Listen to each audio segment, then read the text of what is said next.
इस कहानी के पिछले भाग में देखा कि कैसे मालती अपनी पुरानी चीज़ों को बदल बदल कर नया सामान लाती है।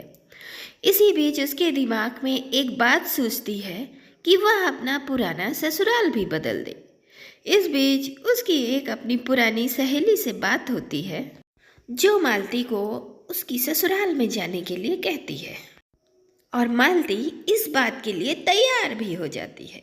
फिर अगले दिन सुबह मालती यह बात अपने ससुराल वालों को बताने के लिए जाती है। मम्मी जी, राजीव जी, मैं ना आप लोगों से एक बहुत ज़रूरी बात करना चाहती हूँ।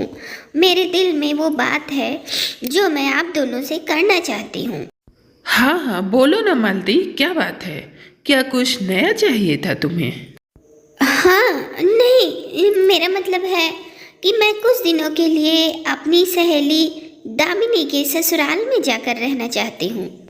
क्यों क्यों बहू, तुझे अपना घर छोड़कर सहेली की ससुराल जाने की क्या जरूरत है?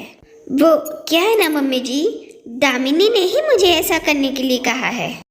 अरे लेकिन वो ऐसा कहने वाली कौन होती है?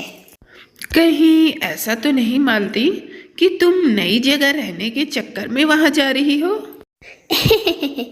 कैसी बात कह रहे हैं राजीव जी, मैं तो बस इसलिए जाना चाहती थी कि मैं कुछ दिन उसके सास ससुर की मदद कर सकूं।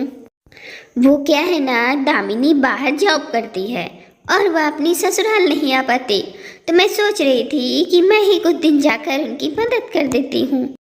लेकिन ऐसे कोई किसी के घर जाकर नहीं रहता मालती। अरे, अपनी सहेली की खुशी के लिए कुछ दिन उनके सास ससुर की सेवा कर लूंगी, तो इसमें बुरा ही क्या है? राजीव और मालती की सास दोनों ही मालती को समझाने की बहुत कोशिश करते हैं, पर मालती है कि वो किसी की बात सुनने को तैयार होती ही नहीं। उसका नेचर ही ऐसा है और वह जिद के चलते पहुंच जाती है दामिनी की ससुराल। अब दामिनी की ससुराल पहुंचकर मालती का सामना होता है उसकी सास पुष्पा से और ससुर रामलाल से। अरे आओ आओ मालती, अब मेरी बहू रानी से ससुराल तो आया नहीं जाता, भेज दिया अपनी सहेली को। अरे कोई बात नहीं, हमारी बहू की सहेली कुछ दिन हमारे साथ रहेगी तो इससे अच्छा क्या है? कम से कम हमें अकेलापन तो नहीं लगेगा।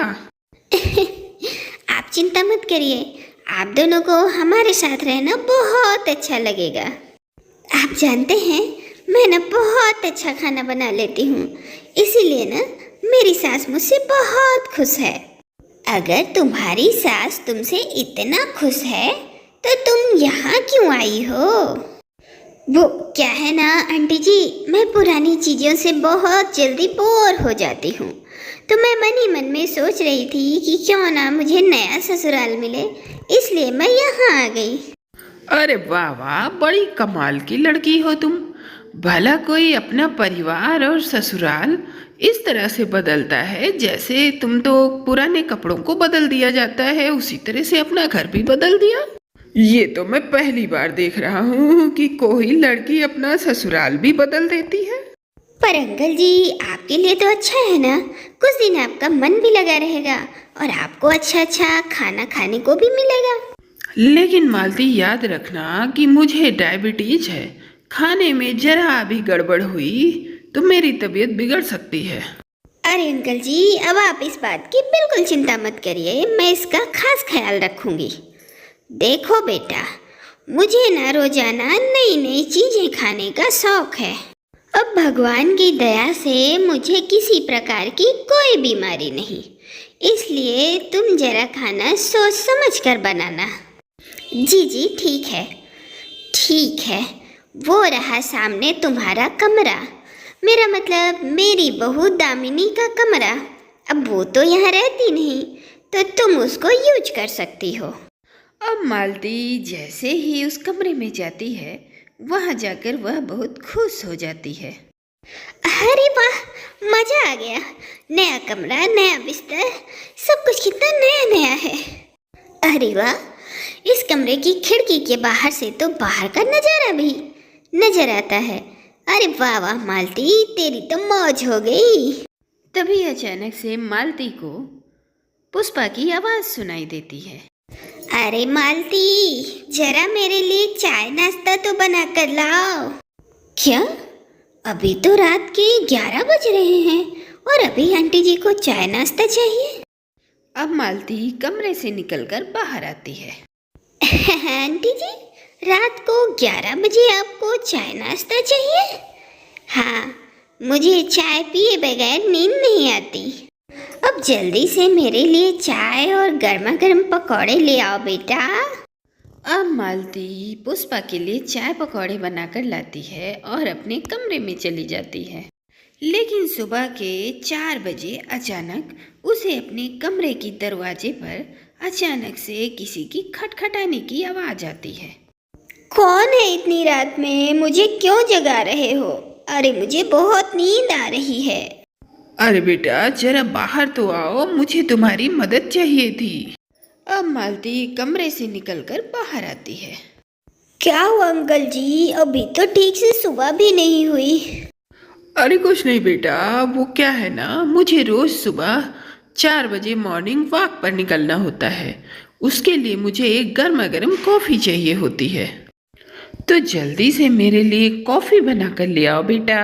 अब मालती रसोई घर में जाती है और जैसे तैसे एक कप कॉफ़ी बनाकर रामलाल को देती है और फिर जाकर सो जाती है। लेकिन अभी बस 1 घंटा ही बीता था कि अचानक फिर से आवाज़ सुनाई देती है। अरे मालती, जल्दी उठो, सुबह के 5 बज रहे हैं और तुम अभी तक सो ही रही हो। अरे औरतों को जल्दी उठना चाहिए। पर आंटी जी, अभी तो ये सोने का टाइम है ना। अभी अभी मैं सुबह 4 बजे उठी थी और अंकल जी को कॉफ़ी बना कर दिया था। बस अभी थोड़ी ही देर हुआ था लेटे। अरे बेटा, हमारे यहाँ जल्दी उठा जाता है और मैं 5 बजे उठ जाती हूँ, तो मुझे गर्मा गर्म सूप चाहिए। बस बेटा, मेरे लिए तुम 1 कप गर्मा गर्म सूप बना दो। हाँ, और वो सारी वेजिटेबल डालकर बनाना। अब पुष्पा और रामलाल का ये अजीबोगरीब टाइम टेबल देखकर मालती का तो सर घूम जाता है। उसे लग रहा था कि ये लोग तो बहुत ही विचित्र हैं, लेकिन साथ ही उसे नए ससुराल में आने की खुशी इतनी ज़्यादा थी कि वह इन सब चीज़ों को इग्नोर कर रही थी। अब मालती को पुष्पा और रामलाल के घर में रहते हुए काफ़ी दिन हो चुके थे और अब वह पुष्पा और रामलाल के बिहेवियर से पूरी तरह से परेशान हो चुकी थी।